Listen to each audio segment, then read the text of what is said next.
Bonjour, bonsoir et bienvenue sur Tout Oui, le podcast qui vous écoute. Je m'appelle Johanna et je vous rencontre pour vous offrir un espace de parole complètement libre où chaque épisode dure aussi longtemps que vous avez de choses à me raconter autour d'un thème. Dans cet épisode, Camille partage sa vision des relations. Elle s'exprime sur sa déconstruction et sur sa façon de concevoir ses amitiés, ses relations amoureuses et ses relations sexuelles.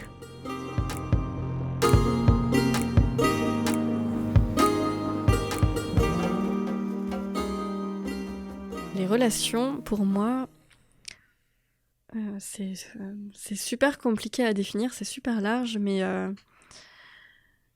simplement, c'est les liens qu'on a avec les autres, entre soi et les autres, déjà. Et elles sont plurielles, elles peuvent prendre plein de formes différentes, et je trouve ça assez magique, en fait. Les relations, pour moi, c'est la base de tout. En tout cas, c'est là-dessus que je base le sens que prennent les choses pour moi. Parce que je considère que si on est tout seul, on fait pas grand-chose. Même si j'adore être toute seule des fois. Mais c'est aussi pour pouvoir retrouver les autres après. Et c'est aussi cette différence qui me fait apprécier d'être toute seule. Et qu'un humain sur Terre tout seul... Croire que sur Terre tout seul, si, ça pourrait être intéressant parce qu'il y a plein de choses autres sur Terre que les autres humains. Donc ce serait chouette aussi, parce qu'il y a les relations qu'on a, en fait c'est super large, relation. Le mot relation, ça peut être aussi relation qu'on a aux choses, aux objets, aux animaux, à la nature. Donc si je vais dans un sens encore plus large de relation, c'est la manière dont on est en lien avec ce qui nous entoure. Je n'avais pas vu ça comme ça au début, mais voilà, si je veux une définition super large, c'est celle-là que j'emploierai. C'est la manière dont on est en lien avec les choses qui nous entourent. Ce qui me semble super important, du coup, c'est comment dire ? C'est comment on est conscient de notre implication dans ces relations. Parce qu'il me semble qu'elles sont à la fois spontanées et pas réfléchies. Et en même temps, c'est important pour moi d'y prêter attention. Par respect, déjà, pour ce qui nous entoure. Et parce que ça fait naître des choses super intéressantes aussi. Et il y a tout ce qui est de l'ordre de l'écoute. Et je trouve qu'il y a plein de fois, on n'est pas vraiment en relation. Quand on est... justement, pour moi, l'écoute, elle est importante dans les relations parce qu'elle permet de l'être vraiment. Pour moi, une relation, elle n'est pas existante si on n'est que... si on n'est pas en réaction aux autres ou à un environnement.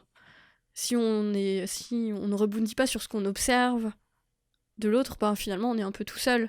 Si je suis dans une discussion, que je parle que de ce qui m'intéresse, comme je le fais actuellement, je suis toute seule à parler. Je ne suis pas en relation avec quelqu'un.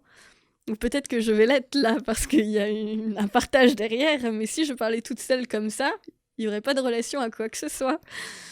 Et du coup, c'est la relation, c'est ce qui se produit quand on observe l'autre, quand ça nous fait réagir et qu'on renvoie quelque chose à l'autre. Et pour moi, c'est là qu'il y a une relation. C'est les interactions aussi, les relations. Assez récemment, il y a environ 1 an ou 2, j'ai aussi pas mal changé ma manière de voir les relations. Je pense qu'on est très formaté dans notre approche des relations, comme pour tout d'ailleurs. Enfin, c'est normal, parce que c'est l'apprentissage de références qu'on apprend à un moment et que des fois on va remettre en question ou pas parce que ces références vont nous convenir. En tout cas, j'ai été amenée, moi, à remettre en question la manière dont j'avais appris à comprendre, à voir les relations. Du coup, c'est un sujet qui m'a pas mal portée et auquel c'est aussi pour ça qui m'intéresse.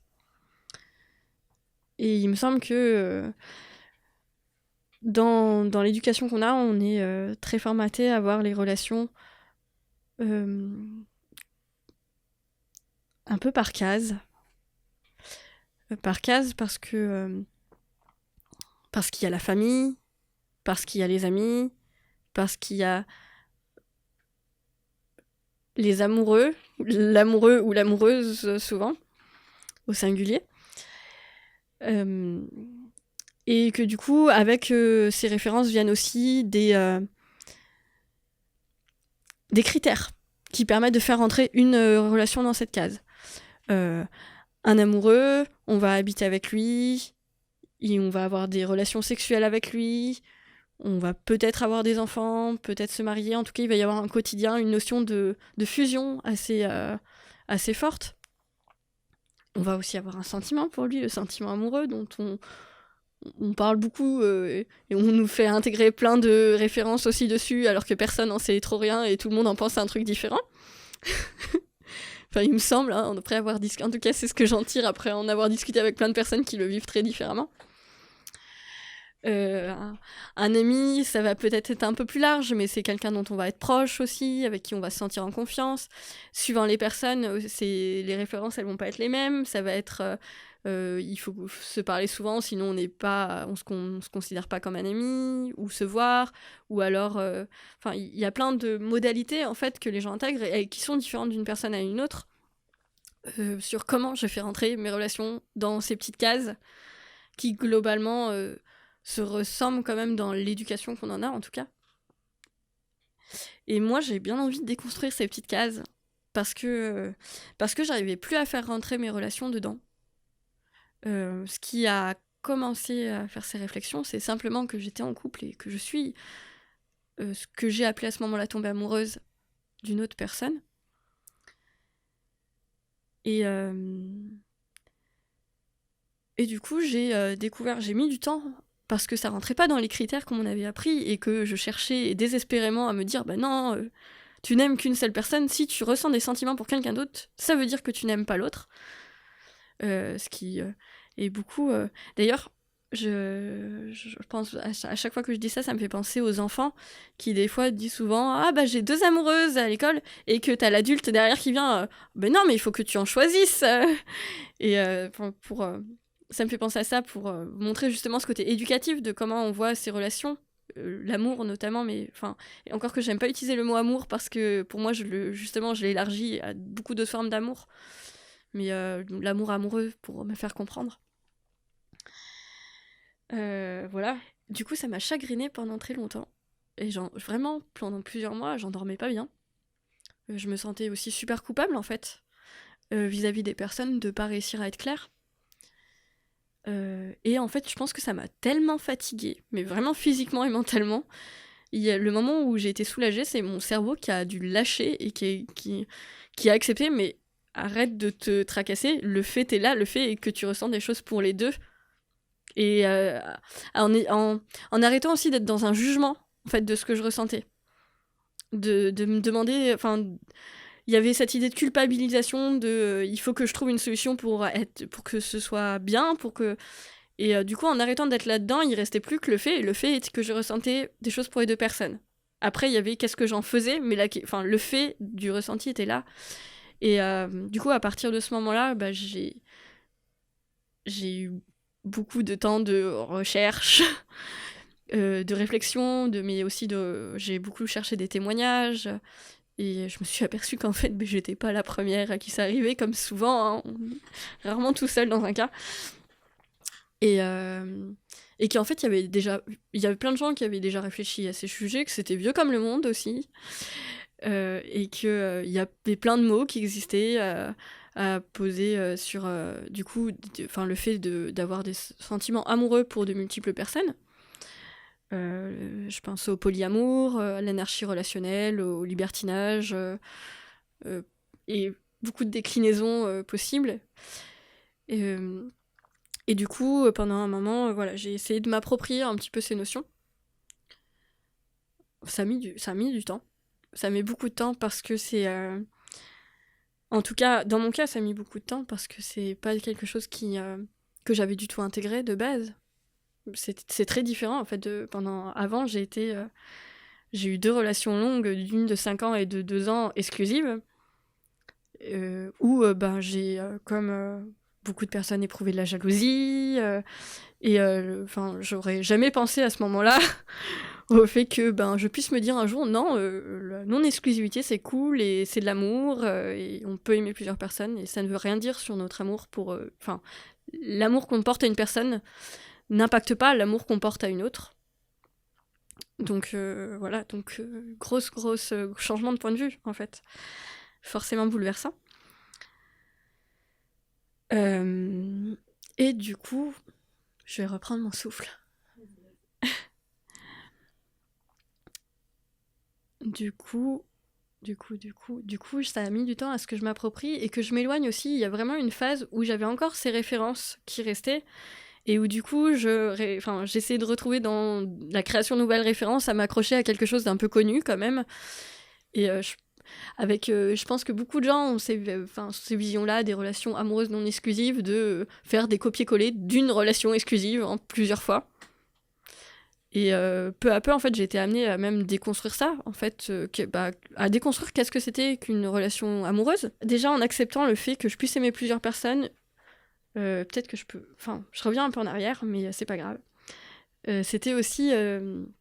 ça a changé ma vision de l'exclusivité et le sens que ça avait. Parce que finalement, il y a un moment avec mon copain de l'époque, qui pour lui, ça a été... Enfin, on n'est plus ensemble, parce que c'était pas possible, on n'avait plus des visions semblables, mais ça s'est très bien passé, on a beaucoup communiqué là-dessus. Et du coup, on s'était dit que, que peut-être que ça pouvait... Que lui, il acceptait le fait que je puisse aimer plusieurs personnes, que moi, le fait qu'il accepte et de le savoir, ça pouvait me suffire, du moment qu'il n'y avait pas de relation amoureuse officielle, ou pas de passage à l'acte, enfin, qu'il y avait cette notion d'exclusivité, enfin que l'exclusivité était là, mais que spirituellement, on savait que je pouvais aimer plusieurs personnes. Naïvement, on y a cru. Enfin, mais et du coup, ce qui a été vachement compliqué là-dedans, et pourquoi ça n'a pas marché pour moi, en tout cas, c'est que tout d'un coup, l'exclusivité, elle n'avait plus de sens, elle ne voulait plus dire quoi que ce soit, parce que j'avais en tête que je pouvais aimer plusieurs personnes. Donc, à partir d'où étaient les limites, du coup, d'une relation exclusive? Qu'est-ce qui était exclusif? Pourquoi? Et encore une fois, c'est quelque chose qui est vachement subjectif, même pour des gens qui sont exclusifs. Des fois, c'est faire un câlin à quelqu'un, non. Je veux pas que tu fasses de câlin à quelqu'un d'autre. C'est réservé à la relation amoureuse que tu as. Ou ça va être juste coucher avec la personne, ou dormir avec la personne, ou je sais pas, je suis sûre qu'on trouve des exemples très extrêmes et très variés, et en fait c'est super personnel, et je m'en étais pas rendu compte jusqu'à maintenant, enfin, même si je le savais plus ou moins, mais à ce moment-là c'était vraiment frappant, parce que tout d'un coup, des choses que je faisais d'ailleurs pour lesquelles je me posais pas la question, les limites étaient plus flottantes. En tout cas, voilà, cette question d'exclusivité n'avait plus de sens. Est-ce que quand je dormais avec un ami dont je me sentais proche, est-ce que c'était violer cette notion d'exclusivité qui tenait à cœur à mon copain? Et communiquer dessus, c'était aussi difficile, parce que des choses finalement que lui, qui ne le gênait pas forcément en soi, le fait de savoir que je pouvais aimer ces personnes pouvait commencer à le gêner. Par exemple, de base, ça le gênait pas particulièrement qu'en soirée, en mode dortoir, je dors avec quelqu'un. Mais sauf que le fait de savoir que je ressentais des sentiments pour la personne le gênait, ce que je comprends totalement, et du fait de sa vision des relations et de plein de choses, et qui est tout à fait respectable. Mais ça a été du coup compliqué pour moi, parce qu'il pouvait pas y avoir de limite fixe finalement. Et au-delà de ça, je me voyais pas de lui dire que je l'aimais lui et que je voulais faire tout avec lui, alors que en fait je trouvais ça profondément injuste envers les autres personnes que j'aimais, de n'assumer qu'un des amours que j'avais. Il y a cette notion-là en fait aussi qu'il y a dans les relations plurielles, pour moi, qui est importante. C'est aussi, et de manière générale, ce qui a changé dans ma manière de voir les relations, c'est de désacraliser la relation amoureuse comme étant supérieure à toutes les autres, et comme étant celle à qui on doit apporter le plus d'importance. Et en fait, ça me va pas du tout. Ça me fait hérisser les poils de partout. Parce que, en fait, je trouve ça super... De la part de d'autres personnes, déjà, je trouve ça super égoïste Enfin, je déteste dire ça parce que je pense à mon ex et qui est pas du tout une personne égoïste pourtant. J'ai pas du tout envie de penser que ces personnes qui veulent cette attention soient égoïstes. C'est la manière dont... Ouais, c'est une manière de le percevoir. Je réduirais pas les gens à cet égoïsme, là pour autant. Mais je trouve ça assez égoïste de vouloir passer avant tout le monde. Et je trouve ça super dévalorisant, en fait, pour toutes les autres personnes qu'il y a autour de nous et qui sont pas... Enfin, en tout cas, même si c'est plus la manière dont je me situe actuellement, mais la manière dont je me sentais super dévalorisant pour toutes les autres personnes que j'aimais. Et pourquoi ils n'auraient pas eu le droit, eux aussi, à avoir leur place, à avoir cette attention qui est portée à eux, et à avoir ces gestes envers eux. Et je trouve ça dur, en fait, pour ces personnes. Il y a une histoire que... Je vais faire beaucoup d'allers-retours, mais il y a une histoire que j'aime beaucoup pour enfants, et qui peut être une métaphore pour plein de choses. Pas que pour ça. J'aime bien utiliser une métaphore pour plein de choses. Et je veux bien la raconter. C'est l'histoire des chauds-doudous. Et je me rappelle plus de tout le livre, mais vous pouvez la chercher, c'est les chauds-doudous, l'histoire.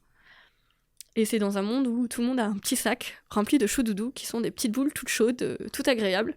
Et tout le monde a un sac comme ça, et de chauds-doudous qui est infini. On prend un chauds-doudou, il y a toujours un chauds-doudou dans le sac. Et c'est un monde où tout le monde, du coup, se distribue ses chauds-doudous, et ça fait du bien, et c'est agréable pour tout le monde, et tout le monde est super content dans ce monde. Sauf la sorcière. Parce que la sorcière... Ouais, toujours... symbole de méchanceté, la sorcière, tout le monde le sait. Elle vend pas ses potions parce que tout le monde va bien et tout le monde est heureux. Alors du coup, la sorcière, elle va commencer par essayer de faire en sorte que les gens arrêtent de se donner des chauds-doudous. Et pour ça, elle va voir Mathurin, un des personnages de l'histoire, et elle lui fait remarquer que Mathurine distribue ses chauds-doudous vraiment à tout le monde, et qu'il devrait faire attention parce que sinon il ne va plus avoir de chauds-doudous pour lui.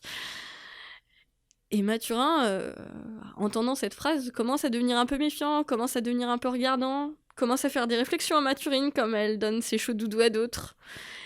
Et du coup, Mathurine, pour ne pas faire de peine à Mathurin, arrête de donner ses chauds-doudous à d'autres personnes.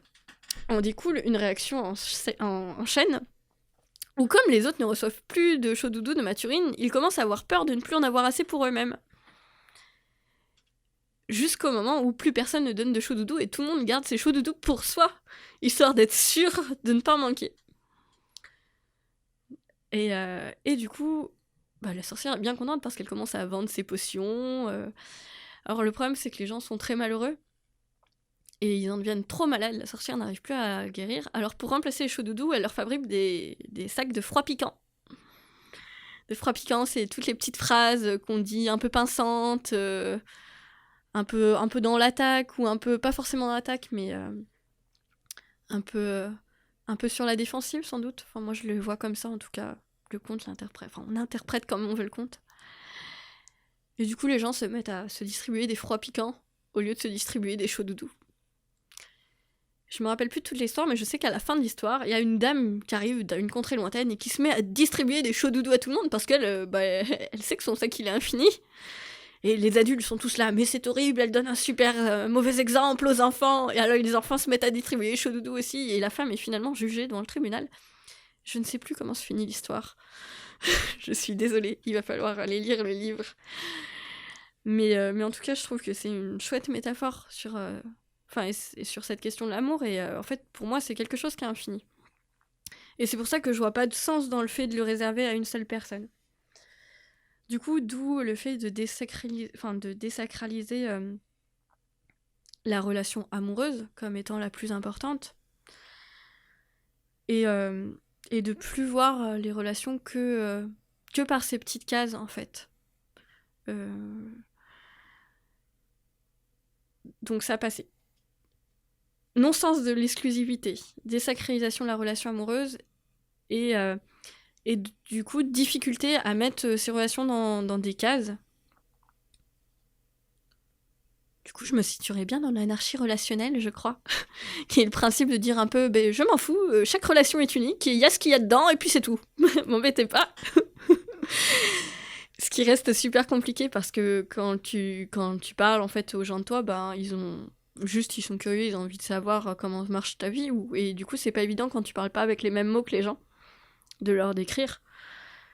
Et mais j'ai pas trouvé de solution encore, mis à part à mettre un mot. J'ai ma sœur qui aime beaucoup jouer avec les mots, qui me disait une fois que les émotions elle savait pas bien utiliser, donc quand elle ressentait un truc, elle inventait un mot et puis elle disait que c'était ça. Ça pourrait être ça, mais ce serait tellement multiple qu'il y aurait trop de mots aussi. Et juste utiliser le prénom des personnes, c'est pas mal aussi. En tout cas, voilà, j'aurais plus tendance à voir non plus les relations non exclusives comme des copies-collées, d'une relation amoureuse traditionnelle, mais comme juste, il y a plein de moyens de développer des choses intéressantes par les relations. Et je trouve ça dommage, en fait, aussi, moi, je trouve ça dommage, je suis pas en recherche d'un amoureux, d'amis, je suis pas en recherche de la construction de quelque chose de précis. Et je pense que ça rejoint ce que je disais sur l'écoute de ce qui nous entoure et la réaction face à l'écoute de ce qui nous entoure. En fait, j'ai pas envie d'être dans « je prévois de construire ça » et je cherche les personnes qui vont rentrer là-dedans. J'ai envie d'interagir avec ce qui m'entoure et du coup de voir où ça m'emmène. Et du coup, forcément, ça va être le bordel et forcément, ça va emmener à des trucs qui rentrent dans rien, mais qui sont super chouettes.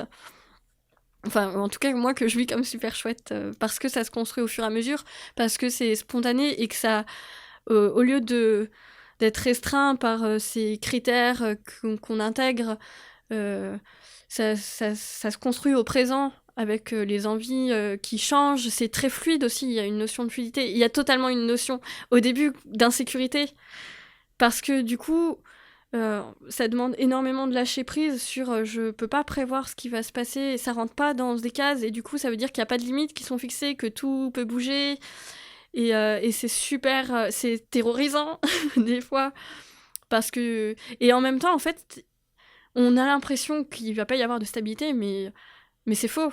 Parce que, en fait, si les choses se construisent comme ça au fur et à mesure, il y a un sens, parce que c'est juste des réactions à ce qui se passe au fur et à mesure, et du coup, il y a un sens. Et les gens pensent souvent que c'est pas possible des relations comme ça sur le long terme.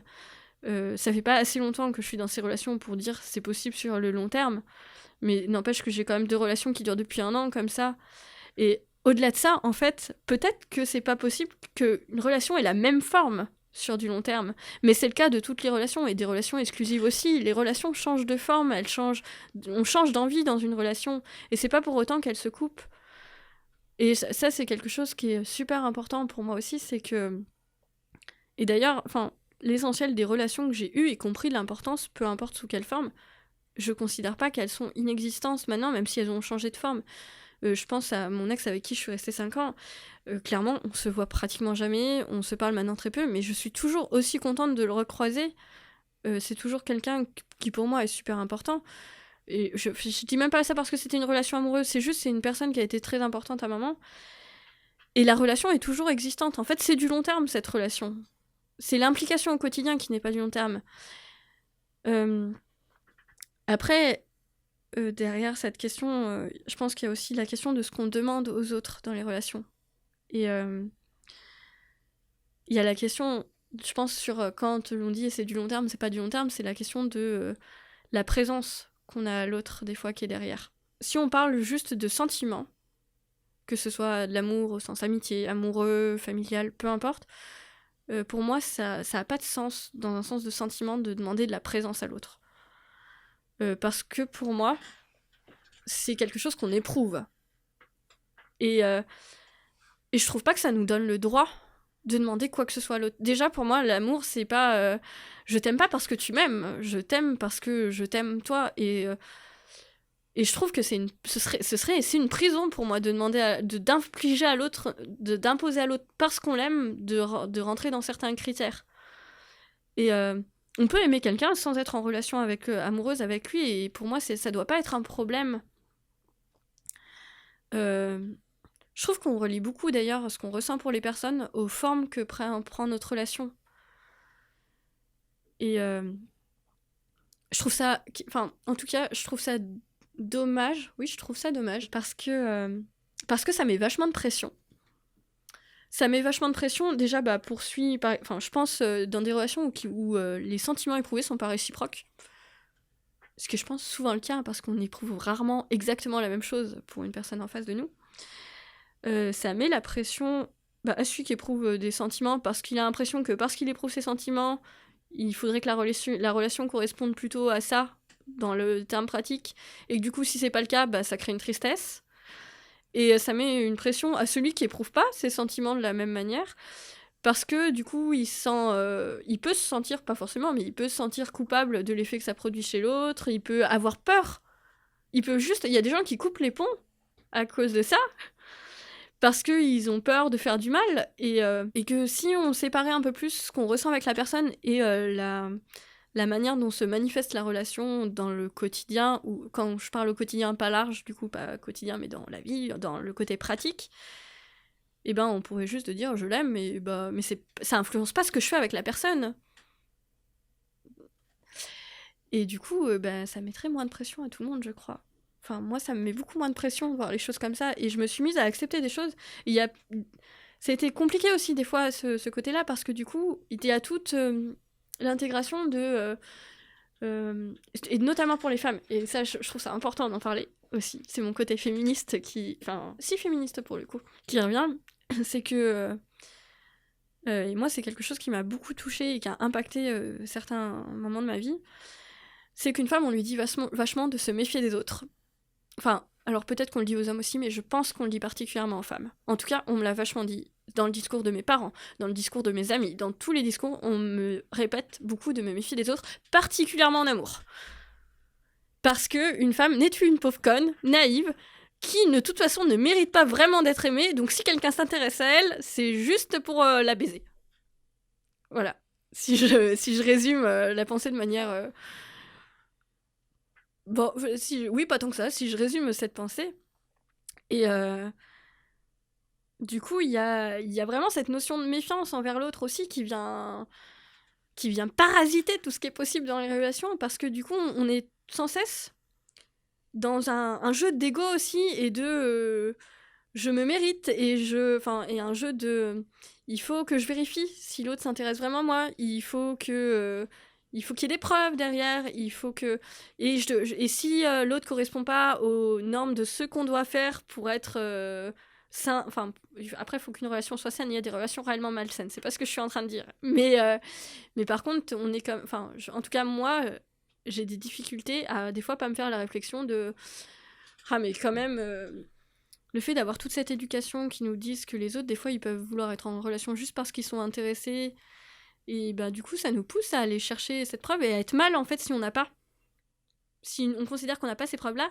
Et si ces preuves ne viennent pas comme on nous a apprises aussi qu'elles devaient venir. C'est ça qui est important là-dedans. Parce que c'est normal de vouloir se sentir aimé. Et encore que quand on aime, pour moi, ça doit être désintéressé. Mais, c'est aussi une recherche de sécurité.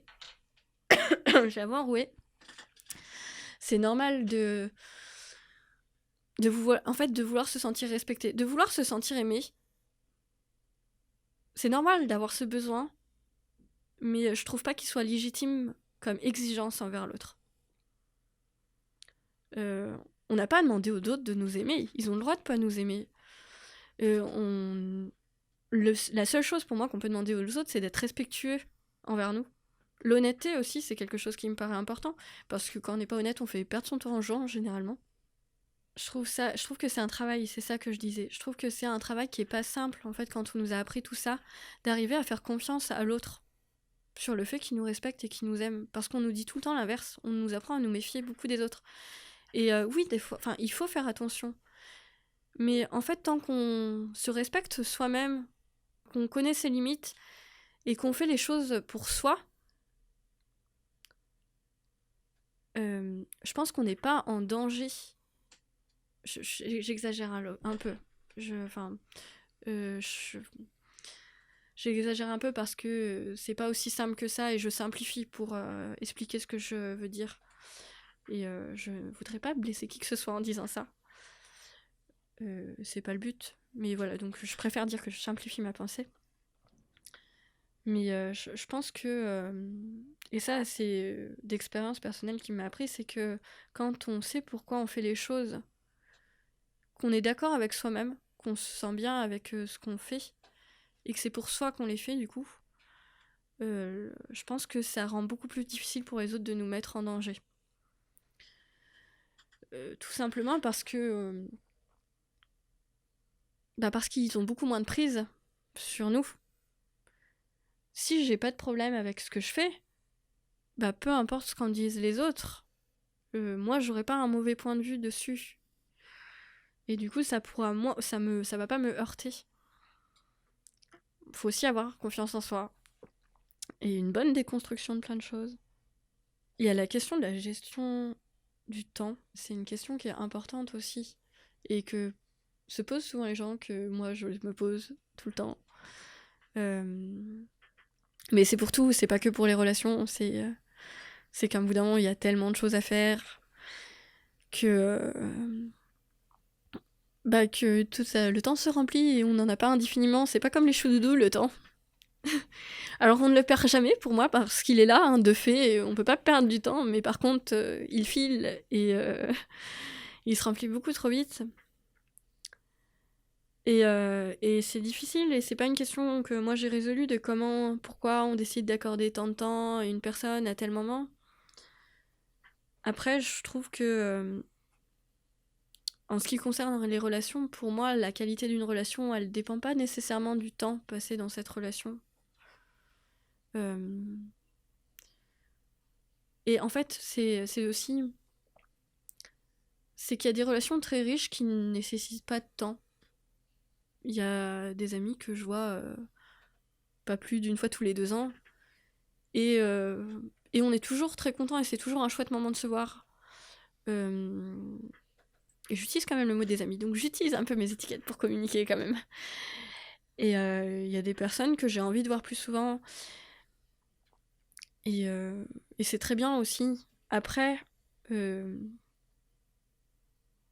pense que du coup, la notion de ne pas avoir d'exigence envers l'autre est super importante à ce moment-là parce que on peut toujours comparer. On peut comparer, oui, mais que ce soit dans des relations exclusives aussi. Il y a le temps qu'on passe avec des amis, il y a le temps qu'on passe à une activité. Le temps qu'on passe à une activité. Donc on peut toujours comparer le temps que les gens nous accordent. Quel temps m'accorde la personne ? Et ça revient encore pour moi à la question de est-ce que je suis aimée ou pas ? Bon, après, ça vient aussi à la question des envies. J'ai envie de passer du temps avec cette personne, il n'en a pas assez pour... Ou il, elle, yel, n'en a pas assez pour moi. D'après moi. Mais je... En tout cas, moi, c'est pas quelque chose que j'ai envie de demander aux personnes à qui j'accorde de l'importance, que j'aime, au sens large du terme. J'ai pas envie de leur demander... de leur réclamer du temps. J'ai envie de leur proposer d'en prendre. Et si ça colle pas à ce moment-là pour X raisons, parce qu'il y a autre chose, mais c'est pas grave. Et je pense que c'est pas...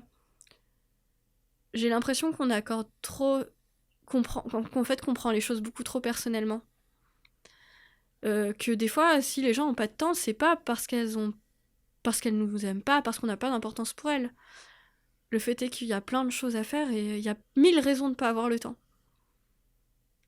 Ça signifie rien par rapport à ce qui est ressenti, l'importance qu'a une personne.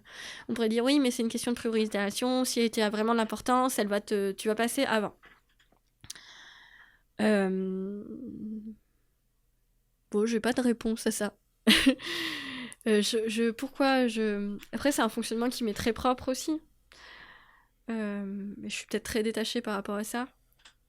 Peut-être que je suis une très mauvaise amie, une très mauvaise amoureuse aussi, qui s'excuse de pas prendre le temps en disant que je prends pas le temps parce que j'ai plein de choses à faire. Peut-être qu'on pourrait trouver ça très égocentrique. Mais je pense que c'est bien d'être un peu égocentrique pour faire attention à soi, en fait. Donc ça vient peut-être de là. Et puis en même temps, je trouve ça aussi très altruiste de dire vous faites de votre temps ce que vous voulez.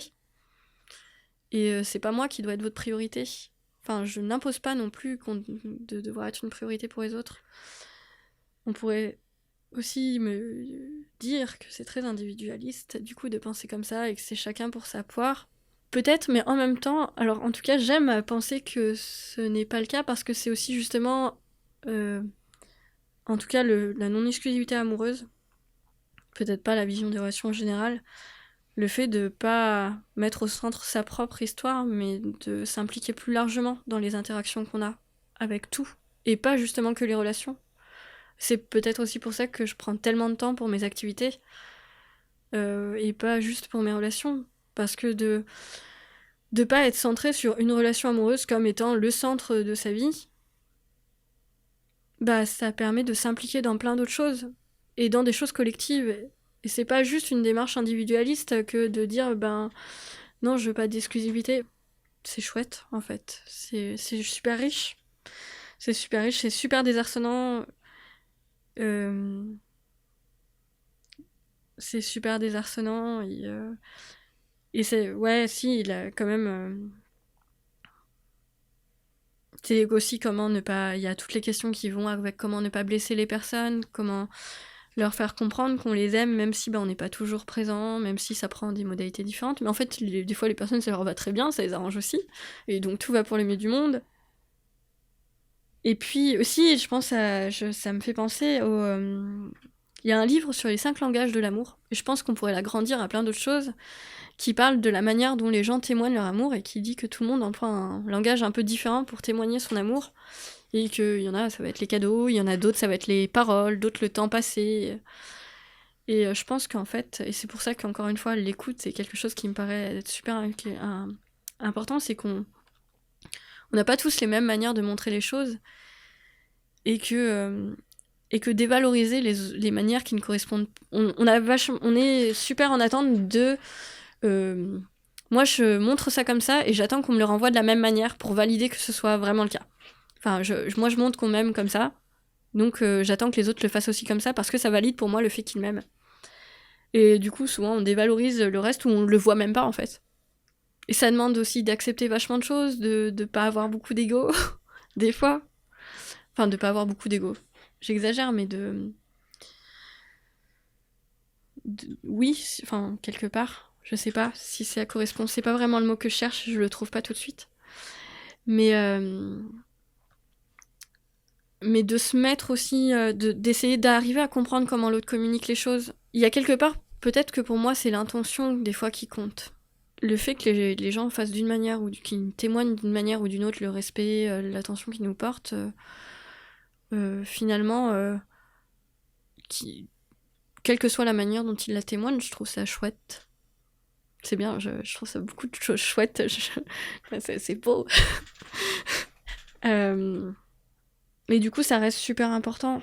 Et c'est pour ça que c'est pas dans quelque chose d'individualiste ou que égocentrique de porter une attention aux personnes, aux relations. Enfin, il s'agit pas de se dire on s'en fout de mettre des étiquettes sur relations, on s'en fout de l'exclusivité, et les choses, je les prends comme elles sont, comme elles viennent, et puis ça se construira bien comme ça se construit, et peu importe. C'est pas ça, juste ça, c'est aussi qu'il y ait un réel partage, une réelle richesse derrière ces relations, et qu'elles aient un sens. Que ça puisse être honnête, que ça puisse correspondre à une vraie volonté, une vraie envie des personnes. Que ce soit pas juste subi, et du coup, pour ça demande énormément d'attention vers les autres. Et enfin, pour moi, après, c'est aussi que ça me paraît basique, c'est normal. Les gens qui ont de l'importance, on fait attention à eux. Ça veut pas dire qu'on va pouvoir répondre à tous leurs besoins. Et heureusement, enfin, on n'est pas là pour ça, et sinon, on ne vit plus. Sinon, on devient juste objet des personnes, et c'est pas le but. Mais par contre, c'est prêter une attention à leurs besoins pour pouvoir comprendre leurs réactions, pour pouvoir s'y adapter si on en est capable, ou pouvoir dire qu'on n'est pas capable de s'adapter pour que les personnes puissent elles-mêmes le prendre en compte. Et ça, c'est super important. Et la communication, du coup, est super importante. Et la confiance est super importante pour pouvoir communiquer, pour pouvoir oser dire les choses à l'autre sans avoir peur de lui faire mal. Donc avoir confiance au fait que l'autre est fort et ne pas l'infantiliser.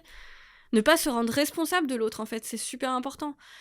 Parce que si on se rend responsable de l'autre, il devient quelque chose à porter. Et du coup, on n'a plus... on peut plus être honnête envers lui. Ça paraît super violent comme ça, mais on peut pas lui dire bah non, j'ai pas envie de passer ce moment avec toi, si on a peur de lui faire mal.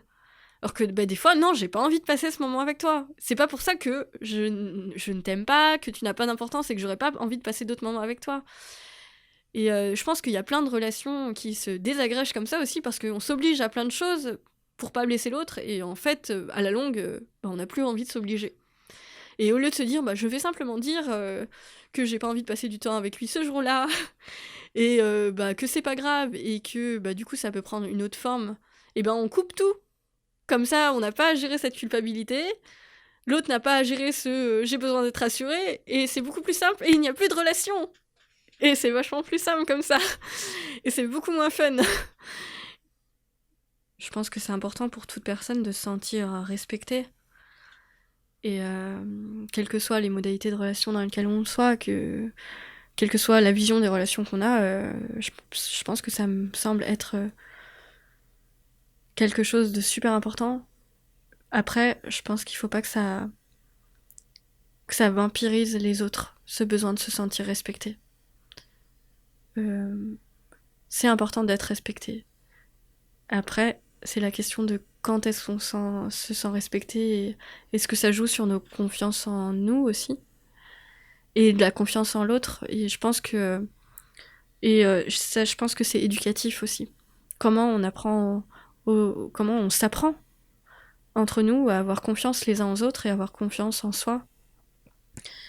Parce que c'est beaucoup trop facile de dire que c'est de la faute des personnes. Je suis pas dans ce discours de non, t'as pas confiance en toi, et du coup tu puises tous les... Enfin, je pense...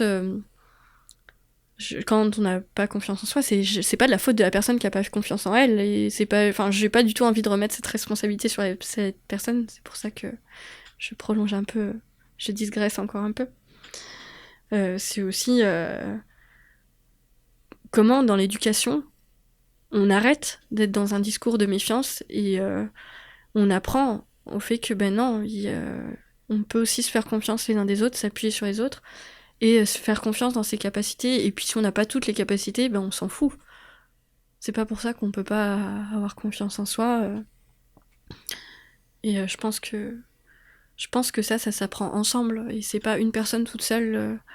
Et moi, si j'ai pris confiance en moi sur certaines choses, parce qu'il y a des gens qui rigoleraient, c'est aussi parce que j'ai été super bien entourée, parce qu'il y a des personnes qui m'ont permis de l'avoir, et que voilà, et j'ai pas été toute seule à la construire, cette confiance, même si j'ai participé, mais c'est aussi cet environnement qui favorisait ça. Un truc qui me parasite, moi, dans cette vision des relations, c'est tout ce qu'on m'a appris sur la sexualité aussi. Et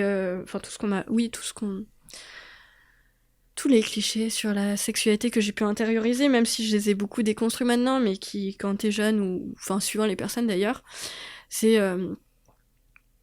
après, voilà, ça dépend aussi des visions qu'on a de la sexualité, mais toute cette image même pour des personnes célibataires, c'est dégueulasse d'aller coucher avec plein de personnes.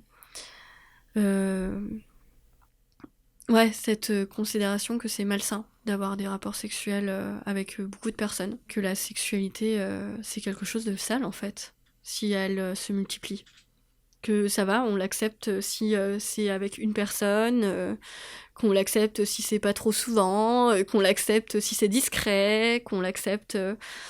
voilà, ça reste un sujet qui est encore quand même super tabou finalement, la sexualité. Et même par rapport à son propre regard... Enfin, moi, je sais que j'ai du mal à déconstruire ce regard-là. Du coup, c'est pas facile d'avoir... de pas, en fait, être biaisé par ses propres jugements intégrés de... je suis une salope. Et... alors que, en fait, généralement, quand il y a relation, ça pose problème à personne parce que ça part d'une notion de consentement. Je n'ai encore violé personne et je ne le ferai pas. Non, c'est quelque chose. C'est juste un moment plaisant pour deux personnes et il devrait pas y avoir de problème. Et il y a le côté aussi souvent qui est assimilé, si c'est juste sexuel, tu utilises l'autre comme un objet. En fait, pour moi, c'est rarement le cas. Après, il y a peut-être des personnes où c'est le cas. J'ai du mal à concevoir parce que pour moi, il y a une interaction forcément, donc c'est quand même une relation. Et au-delà de ça, c'est pas parce que... En fait, il y a une dévalorisation des relations juste sexuelles, d'ailleurs, alors que c'est chouette ce qui s'y passe, et peut-être que c'est pas si grave. D'ailleurs, même dans ma manière de le dire, c'est pas si grave. Je suis déjà dans la dédramatisation d'un truc comme si enfin voilà. C'est pour dire à quel point c'est compliqué de déconstruire aussi cette vision de la sexualité plurielle, mais pas que dans le sens pluriel, relation non exclusive, juste une sexualité, juste la sexualité tout court, de dédramatiser le fait que, en fait, c'est normal d'avoir envie d'une autre personne, de coucher avec elle, et que c'est juste normal. Et voilà, et c'est pas facile de pas influencer la vision qu'on a de nos propres relations par rapport à ça, et le fait d'avoir d'avoir des partenaires sexuels réguliers, de pas soi-même se dire peut-être que c'est parce que en fait je m'en fous ou que je pourrais coucher. Enfin, en plus c'est pas le cas. Il y a plusieurs fois où j'ai dû pour me rassurer, ça paraît très glauque comme ça. Et j'ai du mal à l'assumer de le dire, mais de faire la liste des personnes avec qui je n'avais pas couché. Ou pour qui en tout cas pas avec qui je n'avais pas couché parce que ça va, mais avec qui pour qui je n'avais, enfin je l'imaginais vraiment absolument pas, où je me disais non, lui c'est pas possible, ou elle c'est pas possible, ça ne se passera pas. Et de faire cette liste pour me rassurer et me dire non, c'est pas juste toi qui as un problème et qui coucherait avec tout le monde.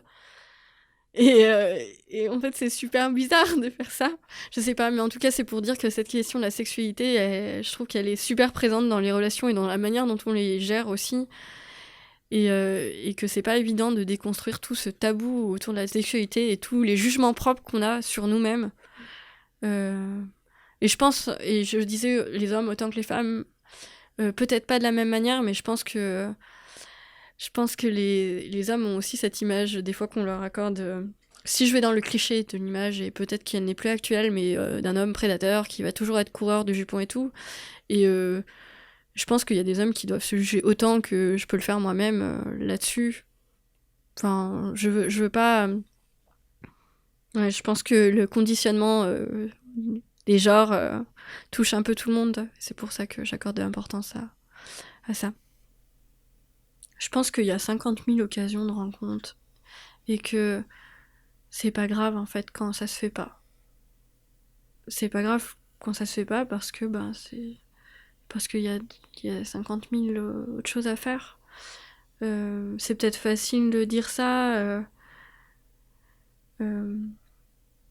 parce que je suis quelqu'un d'assez sociable et que peut-être que tout le monde ne va pas ressentir les choses comme ça, que j'aimerais bien que tout le monde se sente dans une situation assez confortable pour pouvoir dire ça en tout cas.